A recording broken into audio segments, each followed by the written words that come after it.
આવનાર સમયની અંદર કોઈ પણ નાના મોટા જે કાંઈ ઇસ્યુ બન્યા હોય એ વહીવટી રીતે કઈ રીતે સોલ્વ થાય એ સોલ્વ કરવા માટેની પણ એમને ખાતરી આપી છે. અમારે પોલીસ સાથે વધારે સંઘર્ષમાં ન ઉતરવું પડે ભવિષ્યમાં, અને આવા નાના મોટા ઇસ્યુ માટે કરીને બીજો કોઈ ગંભીર રૂપ ધારણ ન થાય એના માટેની અમે વાત કરી. નમસ્કાર, જય ભારત. આ હતા ગેનીબેન ઠાકોર, બનાસકાંઠાના સાંસદ છે, કોંગ્રેસના નેતા છે અને તેઓ આજે આ બોલી રહ્યા હતા તે જગ્યા છે વાવ થરાદના એસપી કચેરીની બહારથી. તેમણે આ નિવેદન આપ્યું. આ નિવેદન શું કામ આપ્યું તે ખૂબ મહત્વનું છે. એમ તો સાંસદ જે છે તેઓ એસપી અને મળતા હોય છે. એસપી જે જિલ્લાના પોલીસના વડા કહેવાય છે તેને તેઓ સામાન્ય રીતે મળતા હોય છે. તેમના જિલ્લામાં ન્યાયની જે કથળતી હાલત હોય છે કે સારી હાલત હોય છે તે તમામ બાબતે જિલ્લાના અધિકારીઓ અને વહીવટદારો જે હોય છે તે તમામ લોકો એક સાથે કામ કરે તે સામાન્ય બાબત છે. પણ ગેનીબેન ઠાકોર જે સમયે વાવ થરાદના એસપીને મળ્યા છે તે ખૂબ મહત્વનું છે અને ખૂબ સંવેદનશીલ પણ છે. કારણ કે અત્યારે કોંગ્રેસના જે 3 નેતાઓ છે તેમની ઉપર વાવ થરાદના પોલીસ દ્વારા તેમની ઉપર ફરિયાદ નોંધવામાં આવી છે અને ત્યારબાદ કોંગ્રેસના નેતા ગેનીબેન ઠાકોર વાવ થરાદના એસપીને મળે છે અને તેમની સાથે બેઠકમાં શું ચર્ચા થઈ, ગેનીબેને જે કહ્યું છે તે પહેલાં સાંભળીને ત્યારબાદ તેનું વિશ્લેષણ પણ કરીએ. એસપી સાહેબને મળીને રૂબરૂ વાત કરી, આખી જે પરિસ્થિતિ હતી એ એમને પણ વાત કરીને અમે પણ એમને વાત કરી છે. વાવ થરાદ જિલ્લાનું કાયદો અને વ્યવસ્થા જળવાઈ રહે, પદાધિકારીઓ અને વિવિધ પાર્ટીઓના આગેવાનો અને પોલીસ તંત્રનું સંકલન રહે નાના મોટા કાયમી કામો માટે, એ બાબતની વાત પણ કરી છે અને એમને ખાતરી પણ આપી છે. આવનાર સમયની અંદર કોઈ પણ નાના મોટા જે કાંઈ ઇસ્યુ બન્યા હોય એ વહીવટી રીતે કઈ રીતે સોલ્વ થાય એ સોલ્વ કરવા માટેની પણ એમને ખાતરી આપી છે.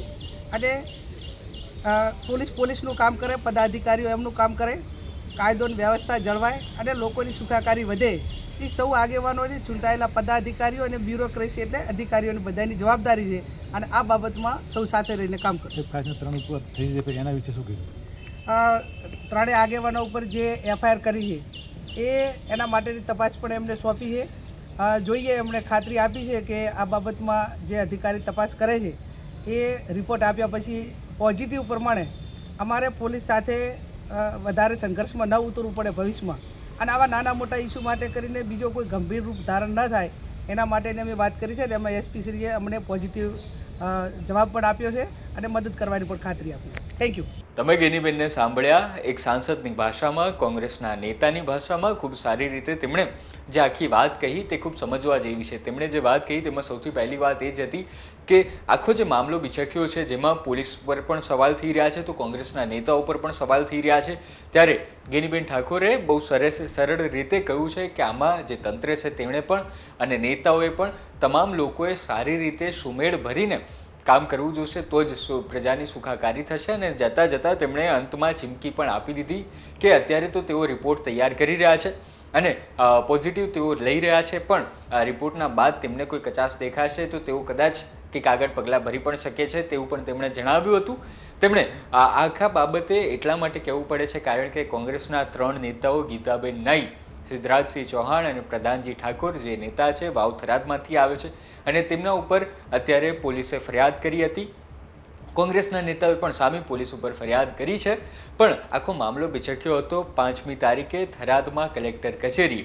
તમને સૌને ખબર છે કે ત્યાં કલેક્ટર કચેરીમાં અંદર શું થયું, બહાર શું થયું હતું અને ગીતાબેન નાઈ અને પીએસઆઈ PL આહિર વચ્ચે જે ગરમાગરમીના દ્રશ્યો સર્જાયા તે પણ આપણે સૌએ જોયા છે. અને તેવામાં હવે ગેનીબેન ઠાકોર પોતાના કોંગ્રેસના કાર્યકર્તાઓના પક્ષમાં આવીને તેઓ એસપીને મળ્યા છે અને આખા જે મામલો છે તે બાબતે તેમણે જાણ કરી છે. હવે આગળ જોવાનું રહ્યું પોલીસ આમાં શું કાર્યવાહી કરે છે, આ મામલો ગરમાવો વધે છે કે પછી ટાઢો પડે છે તે પણ જોવું રહ્યું. ને આ તમામમાં ન્યાયિક તપાસ થાય તે ખૂબ મહત્વની છે. કોઈ નિર્દોષનો જીવ ન લેવાય, કોઈ નિર્દોષ દંડાઈ ન જાય તે ખૂબ મહત્વનું રહેલું છે. આખા મામલે તમારું શું કહેવું છે કોંગ્રેસના કાર્યકર્તાઓના પક્ષ વિશે કે પોલીસના પક્ષ વિશે તે પણ તમે અમને કોમેન્ટમાં જરૂર જણાવો. ધન્યવાદ.